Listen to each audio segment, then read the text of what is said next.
भैया बिहार में चुनाव का माहौल बा और बिहार के इस चुनाव के माहौल में किसकी बनेगी सरकार। भैया बिहार के चुनाव में जो सबसे बड़ी बात है भैया यहाँ जातिगत समीकरण, और बिहार के नेताओं को भी ये चीज पता है कि अगर बिहार में चुनाव जीतना है ना तो भैया यहाँ पे जातिगत सबसे इंपॉर्टेंट है। और यही कारण है कि बिहार के जो नेता लोग हैं ना कभी बिहार में काम नहीं करते हैं।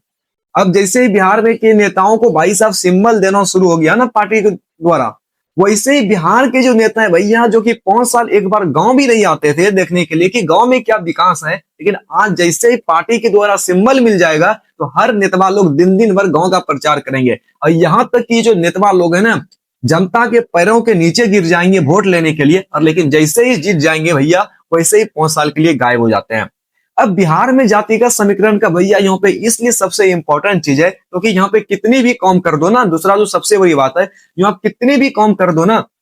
जब भोटवा देने के टाइम आएगा ना यहाँ यही बोलेगा भैया हम ये कास्ट है हम इसको वोट देंगे। अब ये नहीं बोलेगा भैया ये काम किए या नहीं किए हैं, ये इनके लिए मायने नहीं रखता। मायने ये रखता है कि भैया ये किस जात के हैं, ये तो हमार जात के विधायक है, हम इसको बनाएंगे वोट देके भाई विधायक। अब बताओ कि भैया जब जातिगत समीकरण चलेगा तो नेता लोग को भी तो पता है कि इस भाई साहब विधानसभा में इस जात के लोग ज्यादा हैं तो हम बिना कौम के भी हमारी सरकार बन जाएगी। और बिहार में भैया ऐसी ही चीजें हमेशा चलती है और चलती आ भी रही है। अब बताओ कि बिहार में भैया MY समीकरण का जो भाई साहब यहाँ पे चुनाव का जो माहौल चलता है, बिहार में इनको पता है कि भैया यादव कास्ट 14% है और मुस्लिम है 18%। अब सोचते हैं कि हम अगर इनका यहाँ पे जो जातिगत समीकरण का अगर हम वोट ले लेंगे ना हमारी सरकार बन जाएगी, तो कौन से क्या मतलब। तभी दिन रात MY समीकरण, अगर कोई मुस्लिम कास्ट के लोग यादव कास्ट को मार दे, कोई मुस्लिम कास्ट के लोग यादव कास्ट को मार दे, तो भाई साहब यहाँ पे जो है ना नेता लोग कुछ नहीं बोलते हैं क्योंकि इनको लेना होता है वोट।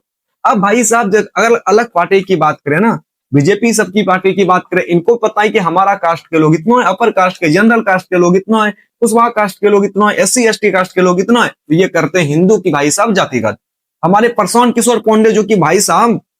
इस चुनाव के माहौल में भाई साहब इसने तगड़ा, भाई साहब देखो प्रशांत किशोर पांडे भैया इस बार जीत तो पाएंगे नहीं, लेकिन प्रशांत किशोर पांडे भाई इस बार जो वोट काटेंगे ना बिहार के लोगों को जो जगाने का जो प्रयास किया है ना भैया ये काबिलियत तारीफ है। क्योंकि इससे पहले जो भी पार्टी है बिहार में भाई साहब ये लोग करते हैं भाई साहब सिर्फ जातिगत, और जाति के नाम पे ही वोट लेते हैं और जाति के नाम पे ये लोग विकास करेंगे नहीं, और 5 साल तक भाई साहब ये गायब रहते हैं। और ऐसे देखो भैया जो प्रशांत किशोर पांडे ने बहुत सारे बिहारियों को भाई साहब जो मन, जिसके बहुत सारे लोगों के मन में जो जातिगत चल रहा था ना इनको दूर करने का काफी प्रयास किया। और भाई देखो प्रशांत किशोर पांडे इस बार तो वोट काटेंगे। अब भाई बात करते हैं किसकी बनने वाली है सरकार। अब देखो भाई सरकार बनने की अगर बात की जाए तो बिहार में पता है कि यादव और मुस्लिम कास्ट के जितने भी लोग हैं ना भैया ये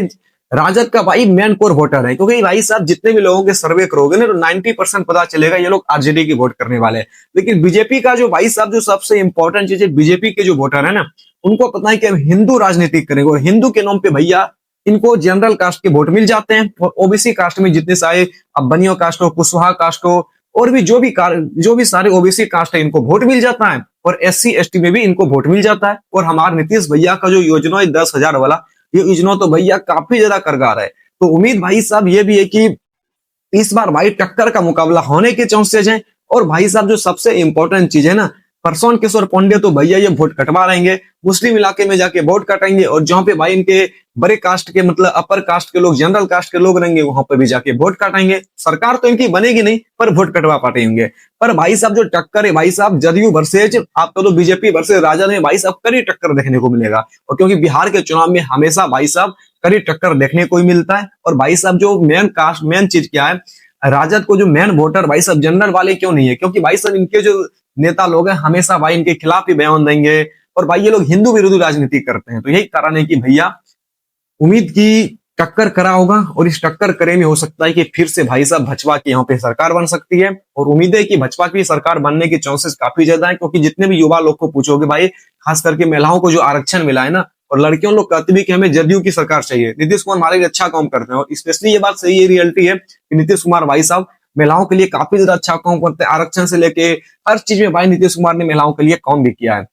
और पुराने जमाने के लोग भाई राजद से काफी ज्यादा नफरत करते हैं, क्योंकि उन्होंने पुराने जमाने में भ्रष्टाचार जो देखा है ना, वो आज तक भी लोग नहीं भूल पा रहे हैं। और भाई साहब जो प्रिडिक्शन लग रही है, इस बार लग रही है भाजपा की सरकार फिर से यहाँ पर बिहार में बनने वाली, और नीतीश कुमार आपको मुख्यमंत्री बनते हुए दिखाई पड़ सकते हैं। तो उम्मीद करते हैं वीडियो अच्छा लगा, वीडियो को लाइक करनी है, और आपका क्या जवाब है भाई कमेंट बॉक्स में जरूर बतानी है। तो